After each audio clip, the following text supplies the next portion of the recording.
Good evening, and thank you for joining this John Smith Centre Power Hour event. Thank you for choosing to spend a bit of your night with us. I'm Dugdale, and I'm the Director of the John Smith Centre. We exist to make the positive case for politics and public service, and we try and do that in three key ways. Firstly, through research, like our work with IPPR, looking at the relationship between politicians and their public services, a series that we called the Trilogy on Trust. Through our various internship and development programmes designed to break down the barriers that people face accessing public life, and through advocacy events like these. This Power Hour series is designed to take a different aspect of power and seek to explore it with a special guest who is excelling in their field. We'll find out what sparked their politics, the good days and hard days in their careers, and their hopes and fears for the future. Recent guests have included the Resolution Foundation Director, Torsten Bell, the Shadow Secretary of State for International Development, Preet Gill, and the former Change UK and Tory Member of Parliament, Anna Soubry. All of our Power Hour events are recorded and available to watch again on the John Smith Centre website. So welcome to all those people who are listening back. Tonight, we are delighted to welcome Mo Hussein to the Centre. Mo was a Special Advisor in the UK Government at the Home Office and the Department of Energy and Climate Change. He was part of David Cameron's communications team in number 10 Downing Street for 4 years and has also worked as a media advisor to the British Armed Forces in Afghanistan. He's now the Director of Public Affairs for the London-based PR agency PLMR. If you're watching this event live, you can participate at any point by writing a question in the Q&A box at the foot of the screen. That will come through to the team here, and I'll combine those with all those questions submitted in advance, fielding as many as possible as I can to Mo over the next 60 minutes. If you've joined our events before, you'll know that we like to start by getting to know our guests a bit better before discussing their working life. So please do shape the conversation by posing your questions in the Q&A box. Mo, let's start with the earliest of early years. What did you want to be when you were growing up? Well, firstly, thank you, Kezia, for having me tonight. I think I wanted to be two things. I like the idea of being a lawyer because I like the idea of making a case either for or against something and trying to persuade people to see things from a certain point of view. And that was probably informed by seeing, people do this on TV or in movies and thinking that would be quite a cool thing to do. And I think a part of me always wanted to be an actor. I've always been into kind of Amdram and performing in that way. That didn't work out, but still interest. Can you tell us a little bit about what school was like? Were you academic? Were you studious? I was probably more on the arts and humanities than on the kind of science and the maths side of things. And that's what I studied at uni as well. School was good. There was a lot of support at school. And certainly one of my teachers was the English teacher was really helpful. It was not something that I thought, politics was always an interest, but if I'm being completely frank, it was not something I thought would ever be for me. I never thought it would have like a space for someone who came from my background or who was kind of called the name I was called, because I never saw many people in these roles who really looked like me. So I kind of put it to the back of my mind, but my teachers were very supportive in terms of, instilling that kind of academic discipline, but also in pursuing what really, really interested you. And certainly my interest in politics did develop a lot more when I was at university and onwards. A lot of the people who are watching tonight will be students, a lot of them from the University of Glasgow, so I'm sure they'll be intrigued to know, where did you go and what did you study? So I went to University College London and I studied French with Arabic at SOAS, which was quite challenging.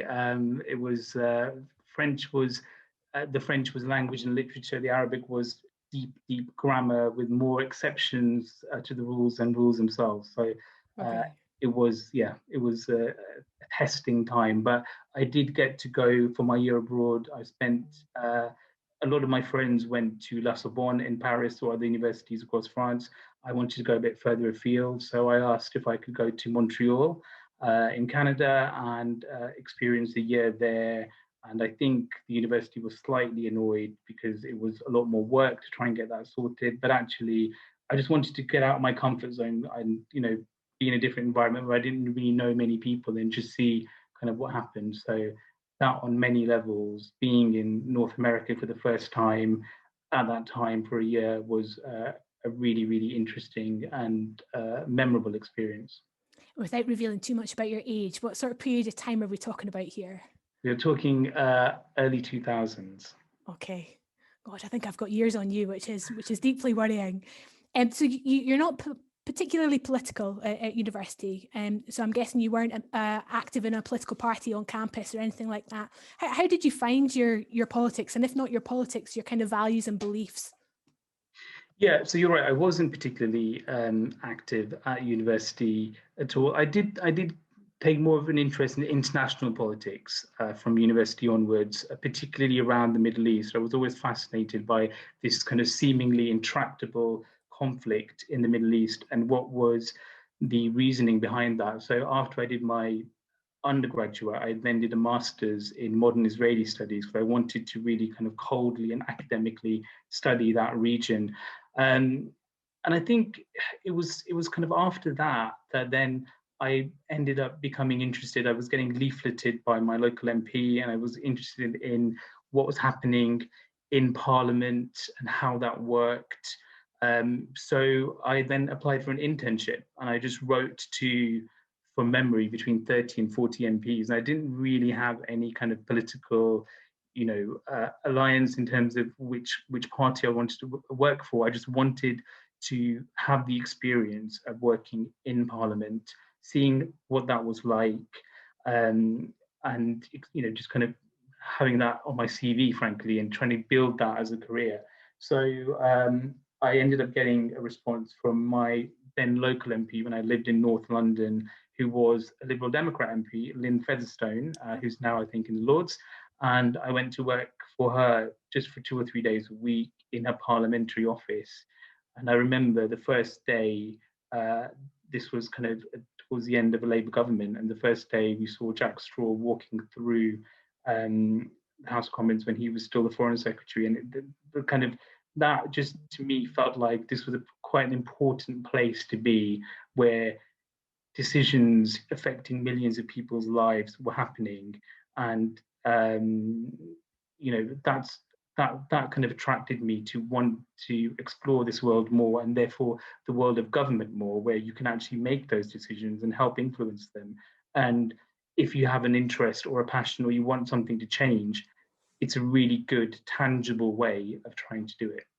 That's music to our ears at the John Smith Centre, because part of our mission is about trying to defend representative democracy, and believing that people who go into politics, whether that's be frontline politics or working behind the scenes like you've done, are driven by good values and there to do good work. And we have to believe in that, because the alternative is really quite dark and quite sinister. So intrigued to hear you talk about an internship being your route in, to kind of being right at the heart of power and seeing Jack Straw and all the rest of it. Do you mind me asking, was it a paid internship, or was it the kind of you working for free because that was the culture so much in the early Yeah, 2000s? it was the latter. I mean, Yeah. there would be kind of travel expenses and lunch and things, but it was not paid, and that seemed to be the culture at the Yeah. time. We would get letters every day from people saying they've just finished a degree, they're interested in politics, can they come in and work, just to see what it's like, help with correspondence or help with the media side and things like that. I think a lot, will have changed now, but it is unfortunate, because this goes back to the longer term issue about how accessible these kinds of jobs and careers are. And because I was working part time elsewhere and I'd managed to save a bit of money, I could afford to do this. But I fully appreciate that is not everyone's experience. And I don't think you ever get a range of voices, a range of advice, a range of perspectives if there are barriers, and if some people are automatically locked out of this, or just they think it's not for them, or they could never do it, uh, for whether it's financial or for other reasons. I think it's safe to say that that's true of just about every parliament or devolved legislator across the country. It's certainly my experience in the Scottish Parliament, where the people who got the internships tended to be very well connected in their political parties, or their families were very well connected to people in a position of power. It seems like a lot of work that we still need to do there to turn things around.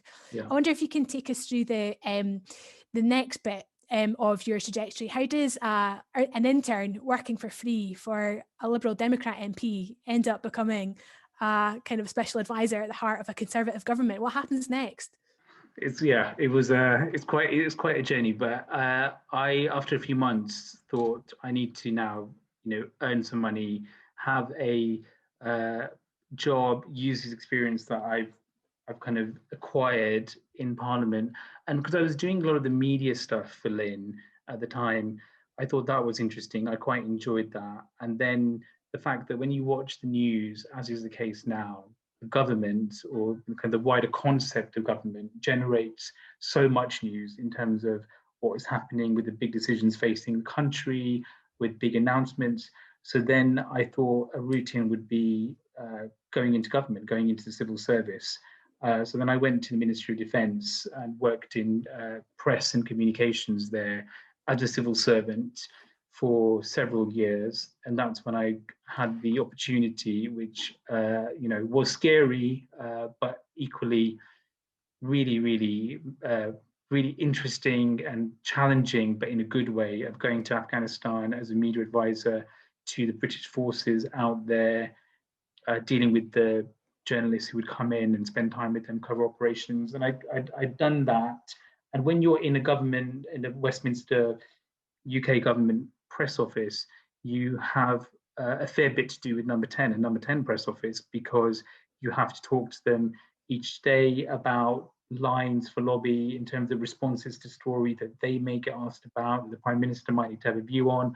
So we had a good relationship with the defence press person in Number 10, and they mentioned that they do a kind of experience program for government press officers where you can come in and spend 4 weeks or so in the Number 10 press office, and you see it from their perspective. So when you're getting these slightly frustrated calls, maybe early in the morning, saying we need this lines, we need these responses from the Ministry of Defence because we have a lobby briefing.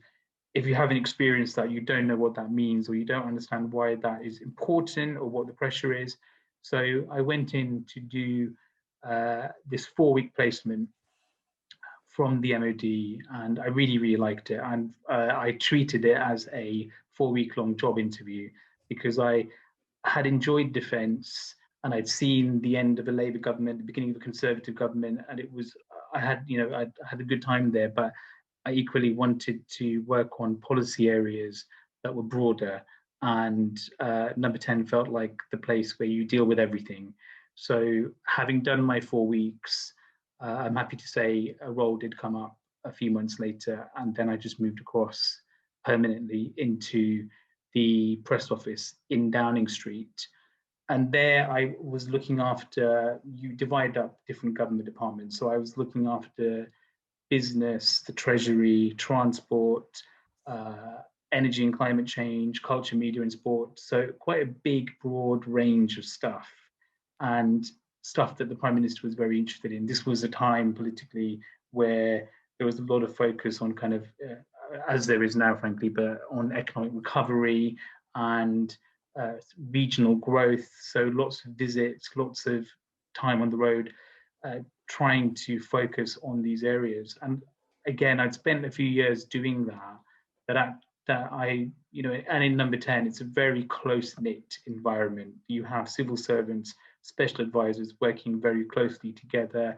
It was a coalition, so you had the Conservatives and Liberal Democrats working closely together as well. So I'd become quite, close with some of the special advisors. I'd spent a lot of time working directly with the Prime Minister.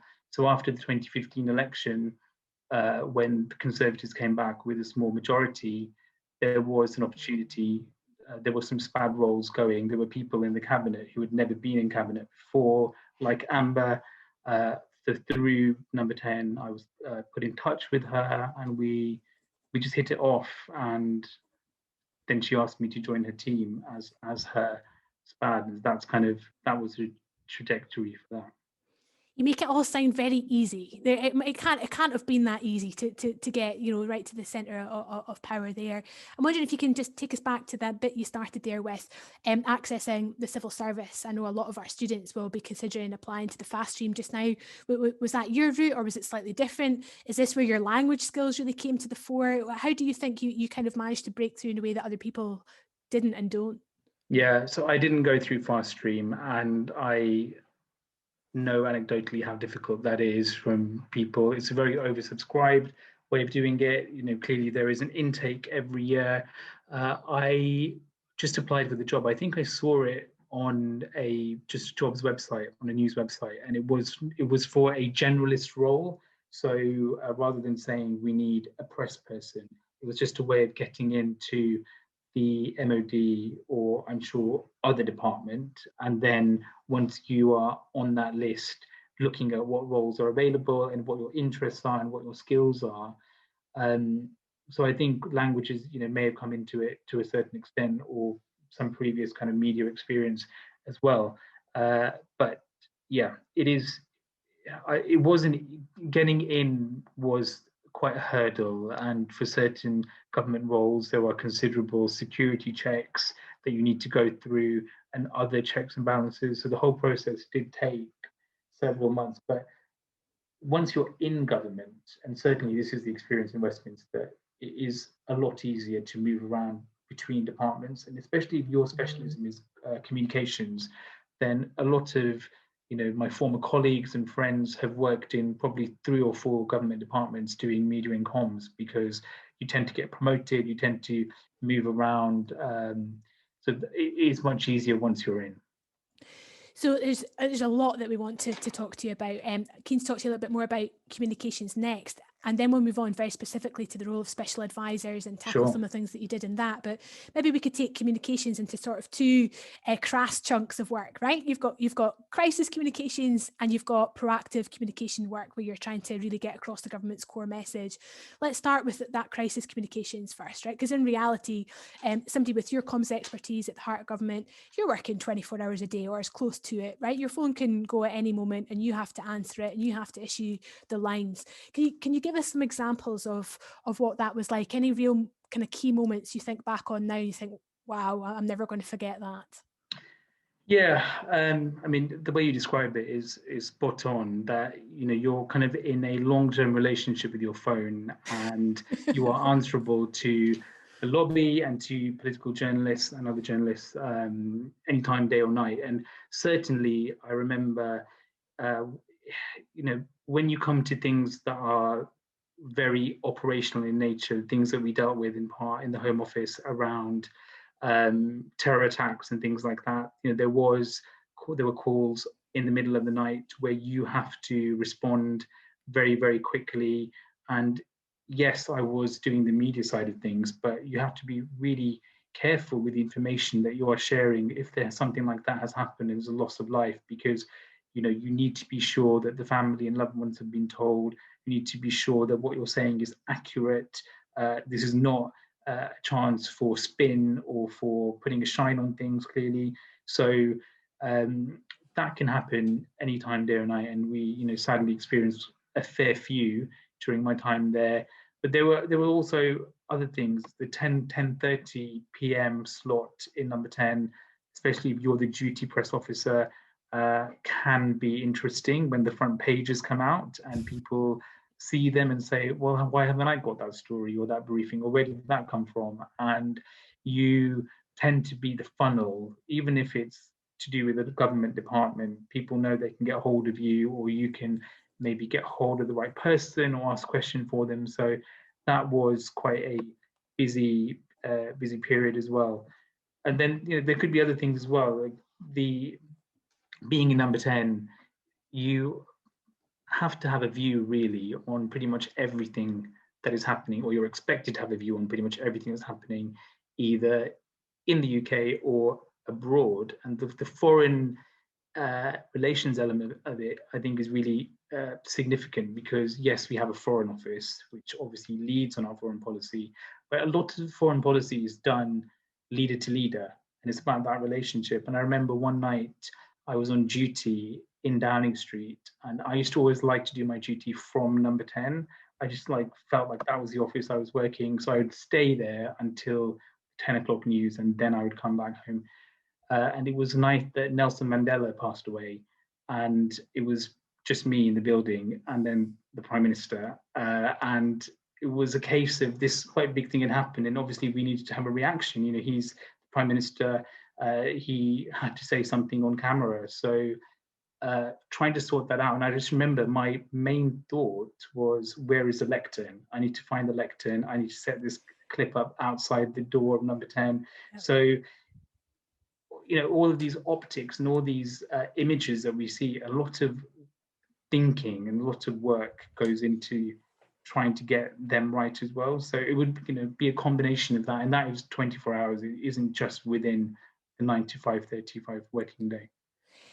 So I've got this picture in my head now of you behind the door, number 10, you know, battering out some words into a notes document on your iPhone and then sort of passing it to the Prime Minister to say, is he okay with that? Is that how it works, or are there more formal processes when you're at that senior level?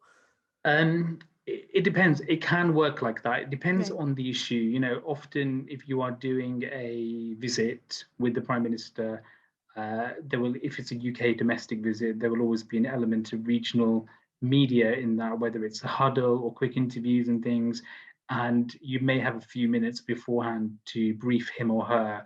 So it can just be you're having a conversation and you're just going through, these are the local issues that are important, these are the question areas that are likely to come up, you know, these are your key facts to remember, this is the real message that I would like you to get across. You don't always have the luxury of lots of time to do this kind of stuff or to have neatly presented formal briefing. If it's a longer term set piece thing that you know you're doing an interview with Andrew Marr at the weekend, then you have a longer time, and you know, that preparation is certainly can be extensive. So I think, yeah, it's a matter of both, and then things happen quickly that you need to react to. So you'd never put the Prime Minister or any senior minister in a position where they were not prepared. I mean, that is quite crucial, but then the onus is on you to think quickly and move quickly and just make sure things are as ready and prepared as they can be.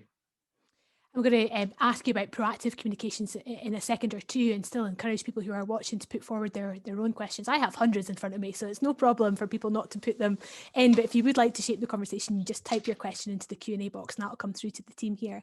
I'm guessing, Mo, that David Cameron's a guy who can hold a line, right? You tell him what to say, he can turn it around and spit it out time and time again in a very disciplined manner. Do you feel like the current Prime Minister is the same style of operator, or do you think it's maybe harder now for somebody who's fulfilling your role in number 10 to do the job that you did for so long? I think it is harder. I mean, I think you have to judge, there are different personalities in all of this. When I was working for David Cameron, yes, he would get it quite quickly and quite easily, but he would have a way of putting things into his own words and adding his own kind of thought to it, but not missing the points that were important to make. I think now, and you know, I have friends who work in number 10 in the wider government, I think it is different. With the current Prime Minister, I imagine the briefing process is pretty different in terms of he will probably already know the kind of things he wants to say, or where he wants humor, where he wants the kind of human connection element, and you have to work around that rather than the other way around. So it can be a challenging job, but I think in all of these things you have to remember that you are, and this is, you know, your kind of old motto, but you are there to advise. You have to give your best advice, where you think the risks are, where you think the opportunities are. Ultimately, they are the ones who are elected, and they are the ones who have to make that personal judgment call. And it's been interesting for me being outside of government and doing a bit of media now myself, where I have to try and think of, well, what is, you know, how would I answer this question, or how would I make this sound not robotic, but actually my own words and things. So going through that process, you do appreciate how challenging it must be for them when you have someone saying, you must say this, you must say that, and then thinking, well, do I believe that? Do I agree with that? Do I want to say it like that? So there's always going to be a bit of a tension, I think. We're starting to get some political questions in now, Mo, and one in particular on Scottish independence, which you might have thought you'd get through this 60-minute session without having to talk about.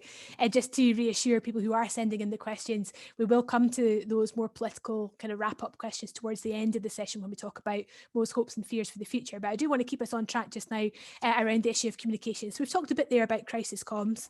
Let's move to proactive communication. So you want the government to get its core message out. What, in your experience, actually sets the news agenda? You talked a little bit there about, the front pages coming out at 10:30 at night, but does the Today programme still really rule the show? How else do you drive the government's main message through a whole 24-hour media cycle, or can you?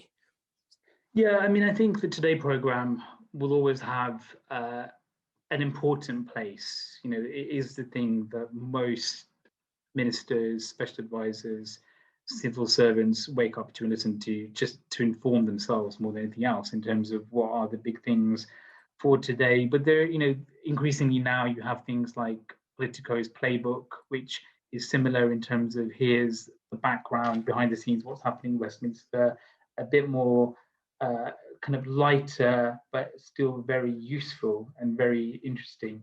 There is certainly a move, I think, in this iteration of Number 10 to focus a lot more on other media outlets and how other people are getting their news. And I think this is connected to the 2019 election and really thinking about how do people keep themselves informed. And now this kind of much wider voter base the Conservative Party has in seats it never won, has never won before, literally in many cases. So I think the calculation around engaging much more with regional media, non-traditional media, social media is really, really important. And I remember we were trying to do this in government, but in some ways, in some cases, it was a challenge. I remember when we got to the Home Office and we did this intervention and we launched the bill for tackling domestic abuse.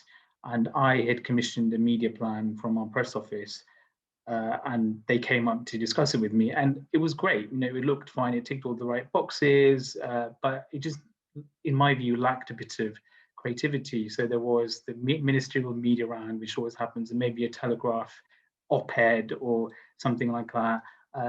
Getting the minister on Women's Hour, which is great. But the point I made was there's a real key group of people that are missing in this, and that is young men. If we're talking about domestic abuse, we need to be talking to young men because they're quite involved in this, and there needs to be an education piece. They need to be aware this is also a problem that they need to help us resolve.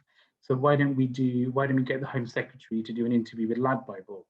And people around me just looked and just stared and looked really confused. And there was always, they know what it was?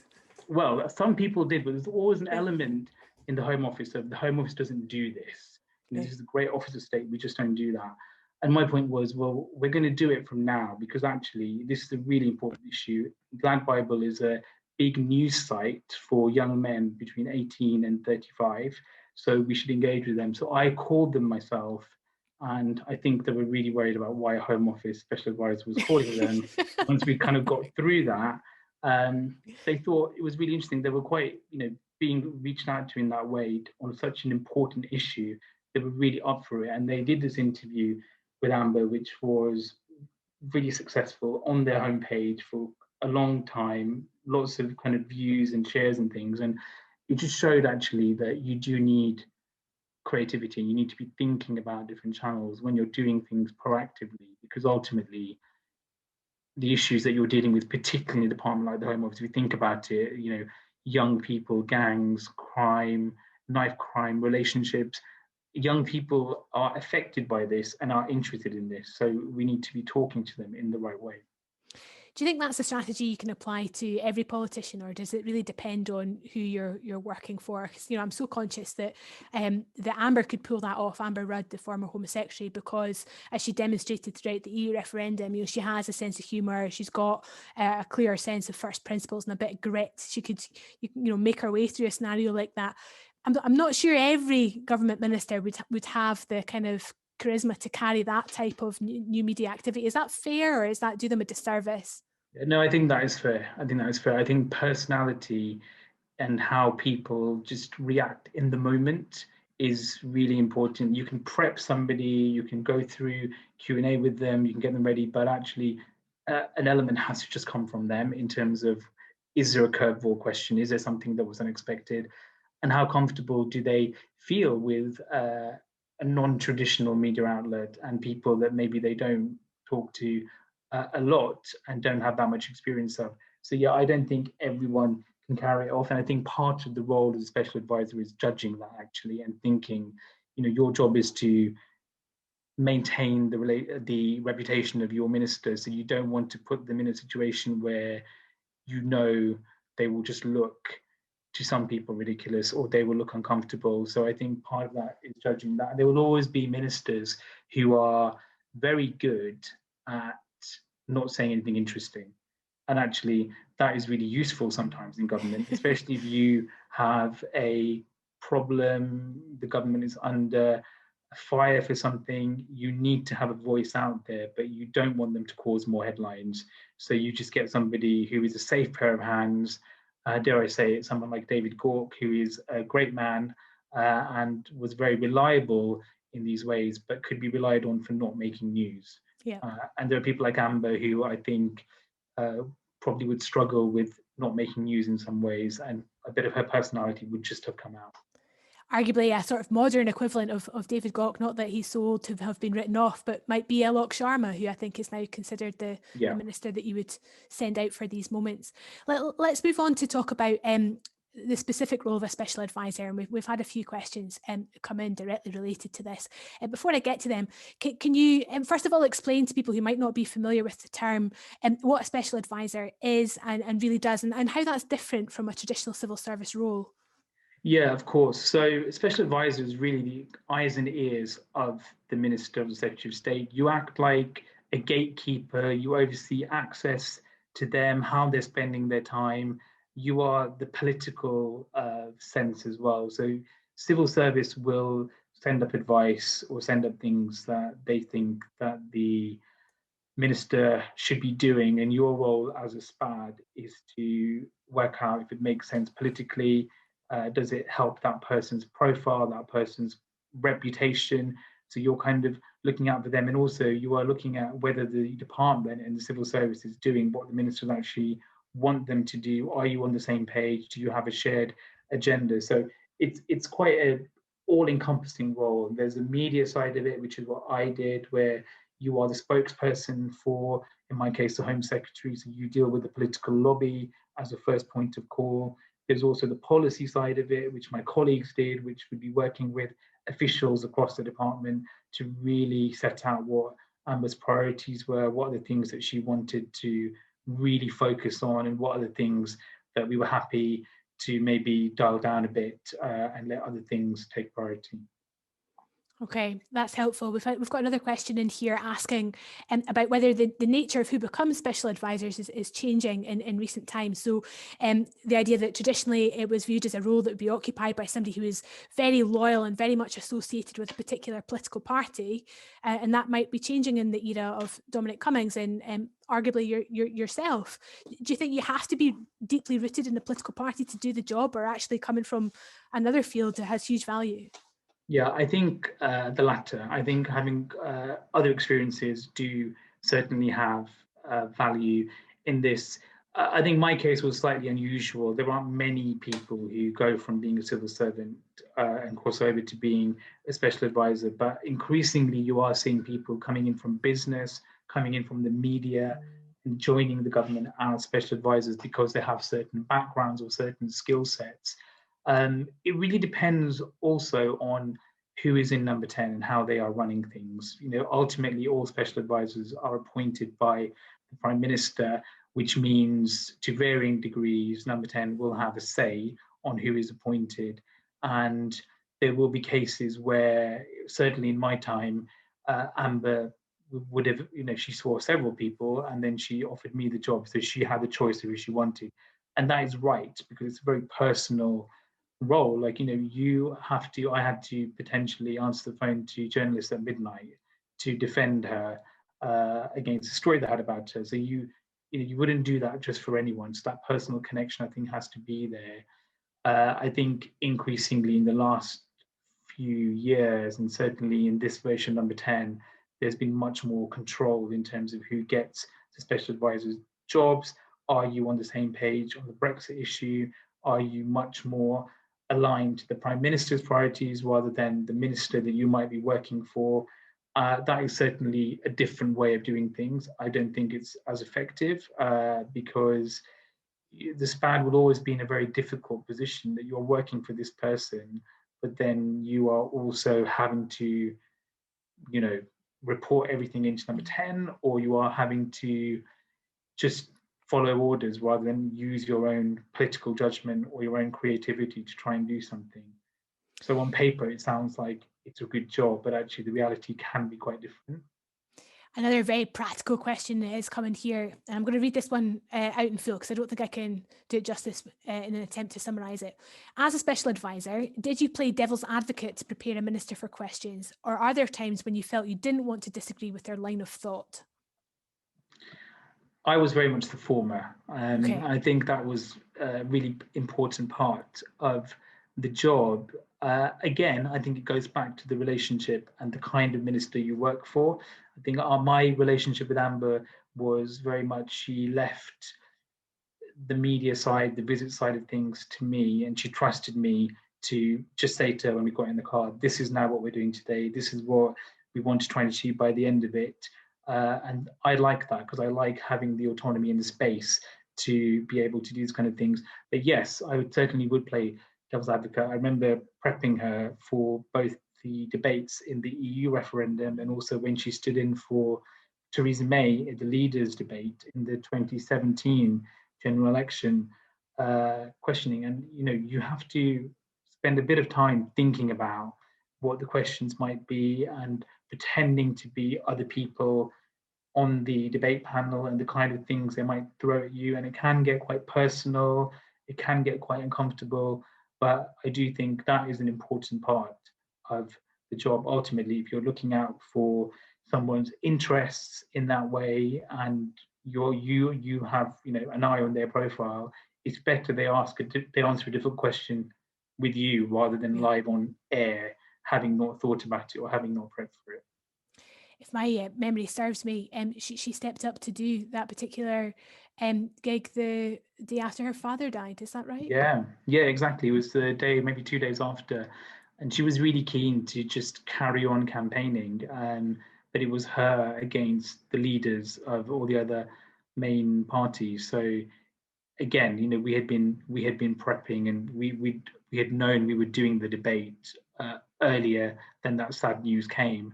But it does clearly impact that, and I think it just shows that actually, yes, these are ministers, and you see them in the media talking about stuff, but they're also people, and they also have families and lives and personal challenges like we all do. And I think that brought home that point. As you know, Mo, the John Smith Centre is all about making the positive case for politics and public servants. So I'm just wondering if is anything about government ministers that we don't know that we really should, that's perhaps connected to that last point. Yeah, I mean, I think being a SPAD, you have much more sight over the minister's life in the overall sense. You don't necessarily see that as a civil servant. You just see them in terms of what the government and the department wants them to do.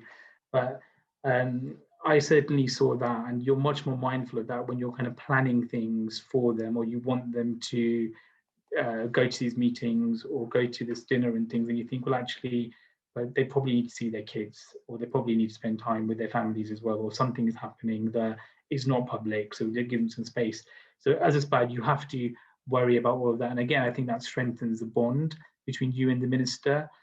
I mean, there are other things as well, that probably won't be a surprise, but I think ministers are certainly very alive to media coverage, particularly anything that's quite personal about them, because there's always this tension between they're doing these jobs and understandably it's in the public interest in the public domain, but there are some personal things as well that they still may want to keep personal, affecting other people. So where is that line?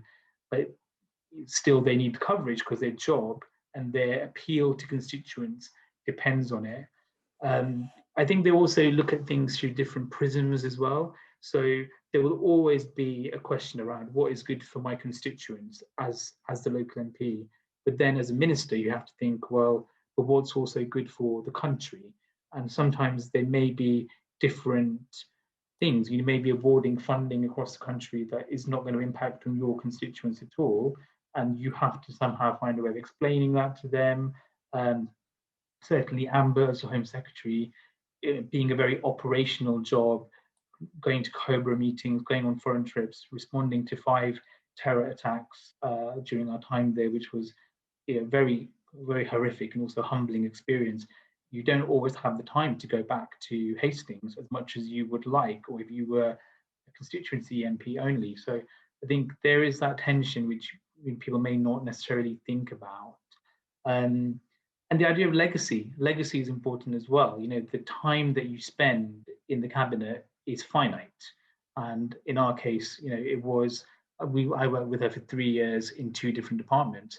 So how much are you going to achieve, and are you going to try and do everything? The answer is no. So what are the things that you pick, and how do you pursue them, and what do you try and say, that was my thing? And I think going into a department where your your boss is the Prime Minister who was formerly in the department that you were in, is an extra level of challenge and complexity. It's a bit like Amber used to describe it as when you buy a house from somebody and you bump into them and they ask you if you painted the walls. There is always the connection that they have with that department, and you feel like you're in their shoes, or you have to maybe conform, or if you want to do something different, can you really do it? How early do you do it? So they have bosses as well. They are people as well, I guess, is a point that I would make. So we're right into the last 20 minutes where we get to talk politics, really, and your hopes and fears for the future. But I've got 3 kind of fairly rapid fire questions to put to you before we get to that, just to make sure that everybody who's putting questions to you in the chat forum gets an answer. One here about social class, and also the degree to which the special advisor jobs are dominated by people from a particular social class. Was that something that you were aware of? Yeah, I think that is I do think that is a fair point. And I think to give credit to Dominic Cummings, he was, I think, quite alive to this, and maybe the way that he tried to deal with it wasn't certainly what I would do. But in terms of having this idea about, yes, we need diverse range of voices, but that goes beyond ethnic diversity and gender diversity. I think it also has to be where from across the country are these voices and these roles coming from, what kind of schooling, what kind of educational background. And I think, again, having that range of voices, ultimately the government is keen to connect with people, and it needs to, because it wants to get re-elected. So you do need to have this issue, and I think this issue does need to be looked at as well. Another one for you: is there a need to build up media contacts before taking a job in government, or do they come with the job? They tend to come with the job. When you become a special advisor to a senior minister, rest assured, people will find your number and they will call you. So you don't have to worry about that. If you have pre-existing relationships, that is clearly a good thing. But people will want access to the person that you work for. They'll want to know what they think. So they will be in touch, and it's on you to then build those relationships for your benefit. Next question. It feels like all mainstream journalists have a direct line to number 10 with minute-to-minute updates via WhatsApp. Is this new? How did you deal with journalists, and was there a culture of leaks? It's not new. Journalists, will find ways of making sure they are connected to the right people. Often, it doesn't need to be a big or long conversation. It could just be checking something's written or someone's heard something on Twitter. So it would be a range of probably WhatsApps. I would use WhatsApp or text messages. And then in the days when we could, having a coffee or having a drink and just catching up and having a bit of a conversation and a chat.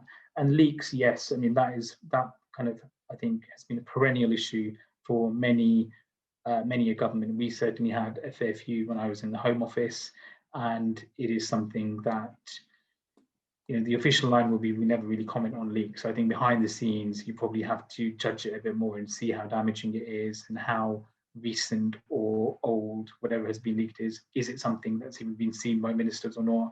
Lots of kind of questions around all of that. Okay, two more final quick sort of personal ones, then we'll move into the politics and I'll combine them together. So people are looking for advice about how to juggle so many tasks effectively in a high pressured environment. How did you do it?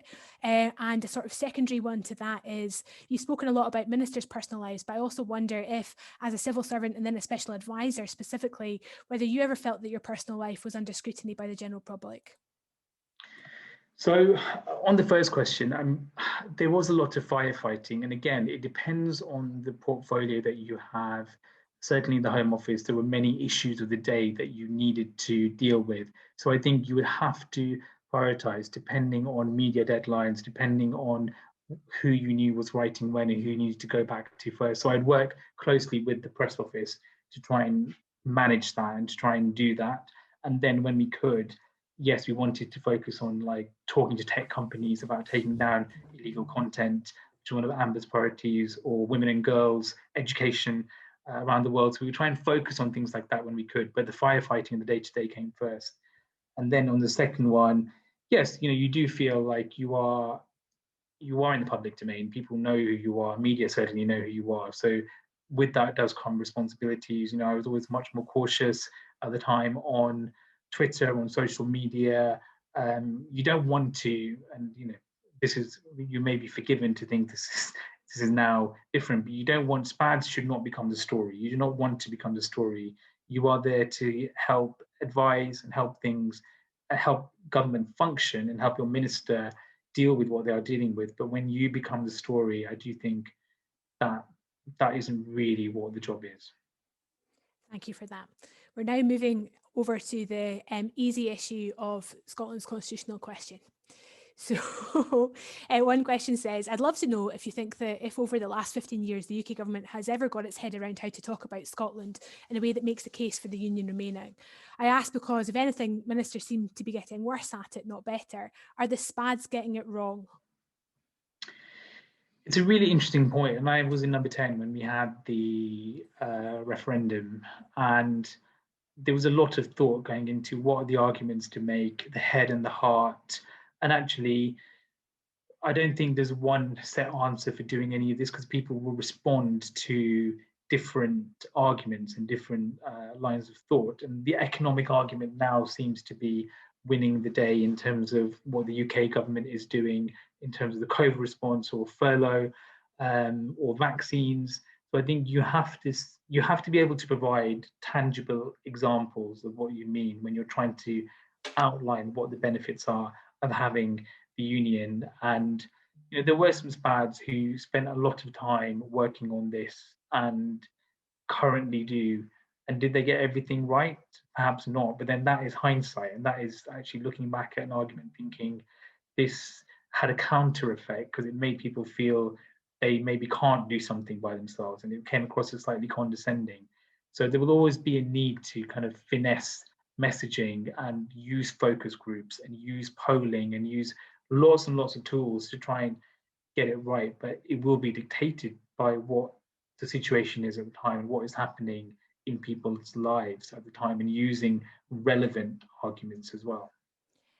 I'm personally very interested in your kind of attitude towards the role of patriotism in politics. A big issue at the moment with kind of 100 op-eds over the weekend about whether or not Keir Starmer should use a Union Jack in the backdrop. We see the Prime Minister using flags all the time. There was talk of flags on COVID vaccines. Is that the way to articulate patriotism? Do you think it's important? What would you be advising the Prime Minister right now? I think it's slightly, I think people think it's more important than it is. So I do think symbols certainly matter, and the optics matter as well. So I can understand the rationale for having flags in some cases. I'm not sure about on COVID vaccines or whatever, but it has to be more.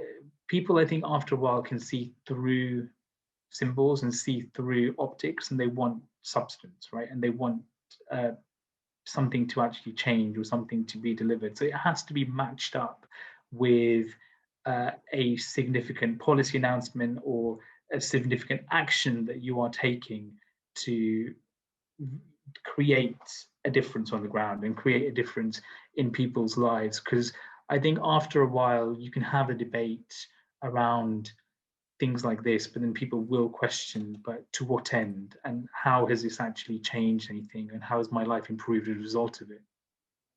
Just a question connected to that, which has come in. How influenced are government ministers by media coverage of and op-eds on particular issues?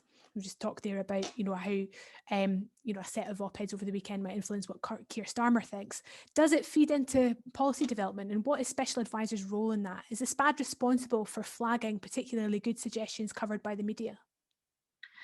Yeah, it is very important. Most departments would have a morning meeting where you cover media. So you look at what has happened overnight, what people are saying about it, what people are saying about the minister, and are there any particular issues? Are there things that you should be thinking about or should be doing, particularly if there is a big newspaper that that a lot of your core vote reads and relies on for their news. And if they editorially think you're doing something wrong, that does make ministers sit up and think a bit more carefully about, is this the right approach? Have we really thought about the impact on people? Are we looking at this too much from a Westminster point of view and not enough from the rest of the country point of view? So I think media has a really important role in trying to address some of these issues. I wouldn't say it's a defining factor, but it is certainly a big factor in coming to policy decisions or forcing U-turns because you realize you're on the wrong side of public opinion, and ultimately the public are the ones who vote. So that will be enough of a spur for action. Another question here. Hi Mo, thanks for sharing your experiences and interests. How do you think the current stalemate on another Scottish independence referendum will play out at a Westminster level? So this is the big question about, do you think in the event of an SNP majority in May, the UK government will simply have to cave and grant a second independence referendum, or can a mandate be denied in that sense? I think that the government will try for as long as they can to not give a mandate for this. And I think the current thinking is very much, given that we are in the midst of a pandemic, is this the time to be having this conversation where there are so many hurdles that we have to, as a country, face, and we should be pulling together, not pulling apart. So I don't think the answer is or can be never, but it's more the territory of not now. And the pandemic certainly, is a key part of that. How long that lasts, I think, is one to watch. I don't think the instinct of the Prime Minister is to grant a referendum at all, but then equally, we need to see, if there is the mandate that people think there will be in the May election. And, the question is how people really voted for independence. Have they voted because of other reasons, like response to COVID or anything else? And like, how do you really get to the nub of that? So increasingly, once the vaccine comes through, once we go back to some sense of normality, whenever that might be, it will be harder, I think, for the government to hold this line. If the Prime Minister had an entry with the word problem on the front of it, the items that might be in there would include surely the constitutional question and what will happen in Scotland. Quite obviously, there's the economic consequences of the pandemic once we get past the health crisis element of it, which we hope will be very soon. Are there a couple of other items you would expect to be in that problem entry? What are the other big issues on the horizon that you think will be worrying people at the heart of government just now? I think a really big issue is looking at going back to the manifesto the Conservative Party had in 2019, and this whole agenda of levelling up and spreading regional growth. And the fact that the next election, is, yes, a few years away, but actually, if you want to show this whole new coterie of voters that the Conservative Party now have, that you have delivered for them and you have made the changes that you promised, you don't have that long to really do that. And yes, COVID has obviously derailed lots of plans. I don't think the Prime Minister, I think, wanted to be talking about getting a Brexit deal and moving on rather than COVID, but that is the hand that we have all been dealt. But I think there is a bit of a a risk in, will the people who went certainly from Labour to the Conservatives last time, when there was the question around Jeremy Corbyn and when there was the Brexit issue unresolved, those two things have now changed. Will they still stay with the Conservatives or will they go back to Labour? And I think the government is trying to address that, and we'll have to address that quite quickly.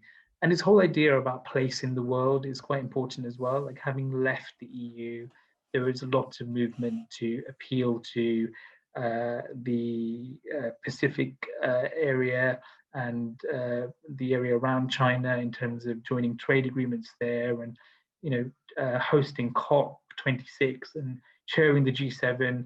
There's a real opportunity for Britain to not become inward looking, but actually become outward looking. And I think that is certainly what you hear speaking to people in government, the Global Britain agenda, but actually putting some meat on the bones. What does that mean? What does that look like?